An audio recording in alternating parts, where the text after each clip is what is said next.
Bonjour à toutes et à tous. Dans l'actualité, parlons de vaccination. À l'heure actuelle, plus de 20 millions de Français ont reçu une première dose. Près de 10 millions sont d'ores et déjà totalement vaccinés. En Vendée, environ 35% de la population a désormais reçu une première injection.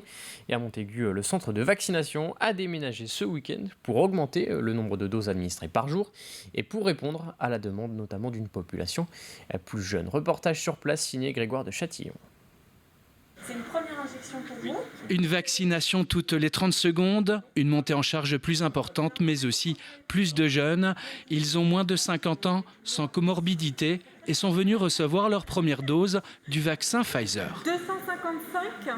J'ai un enfant qui a des petits soucis de santé, donc c'était aussi pour protéger un peu. J'étais motivée pour me faire vacciner depuis le début, mais j'ai attendu sagement que ce soit le moment. Il y a des applications mobiles, par exemple, type Vite ma dose, qui permettent d'avoir des rendez-vous disponibles dans les centres de vaccination. Et les jeunes sont assez à l'aise avec ces outils. Et ça leur permet d'avoir des créneaux facilement dans les centres de vaccination.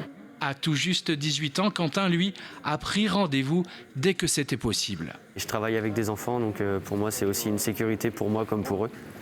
Et puis pour ma famille autour. Plus de 20 000 injections ont été réalisées depuis le 18 janvier, jusqu'à 6 000 la semaine dernière, sur le territoire de la communauté de communes Terre de Montaigu.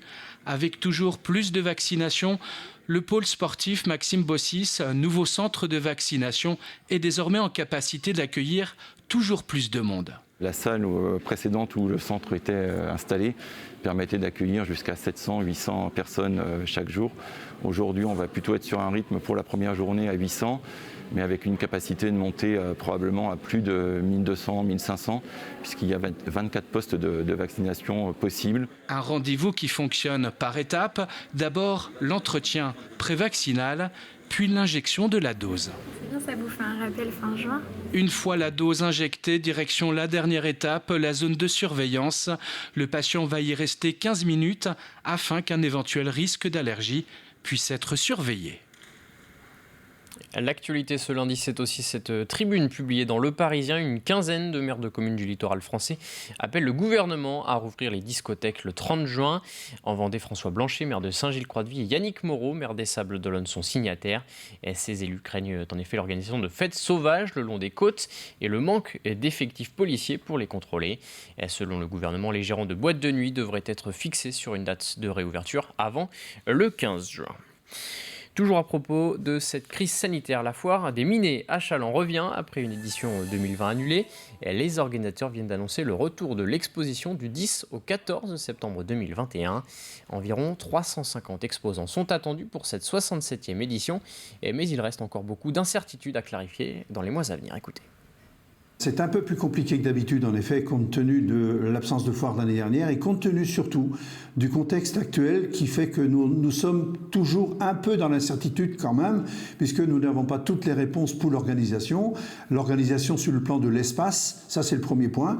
L'organisation sur le plan des règles sanitaires et l'organisation aussi par rapport au nombre d'exposants. Probablement, il faudra qu'on regarde par rapport à l'obligation de respecter un pass sanitaire, peut-être des jauges, on n'a pas toutes les informations aujourd'hui. Au chapitre éducation, la FCPE 85, l'association de parents d'élèves de Vendée, se mobilise contre la fermeture de l'établissement régional d'enseignement adapté des Sables-d'Olonne. La structure unique dans le département accueille des élèves à partir de la 6e qui rencontrent d'importantes difficultés scolaires et sociales. L'association craint ainsi une déscolarisation de ses enfants ou adolescents en raison d'un manque de solutions pour les parents. L'Académie de Nantes justifie cette fermeture par des dysfonctionnements constatés au sein de l'établissement. L'établissement il est en difficulté depuis de nombreuses années et on se demande dans quelle mesure l'institution n'a pas laissé pourrir la situation pour fermer cet établissement. Voilà. Malheureusement c'est dramatique puisqu'on a des élèves aujourd'hui qui se retrouvent sans solution. Donc soit ils seront placés dans le cursus ordinaire qui n'est pas du tout adapté, soit ils iront dans le privé, ce qui est quand même où ils seront complètement déscolarisés. Situation encore pire, bien entendu. L'inspectrice d'académie a réuni les principaux de collèges qu'on ne dessèque pas pour voir dans quelles conditions on peut les accueillir. Et j'ai toujours dit, et je redis, on ne ferme pas pour faire des économies. S'il faut créer momentanément une division de SECPA+, pour accueillir ces élèves, on le fera. C'est pas pour faire des économies, c'est parce que les élèves n'étaient pas accueillis dans des conditions qui leur permettaient de véritablement réussir. Un mot de patrimoine avec la découverte d'un avion militaire de la Seconde Guerre mondiale. Pendant 2 ans, une association de passionnés basée à La Guérinière a restauré un Piper L4B de l'US Air Force. Et quelques amateurs d'histoire ont pu l'admirer dans son atelier ce week-end. Découverte signée Pierre Dalicieux.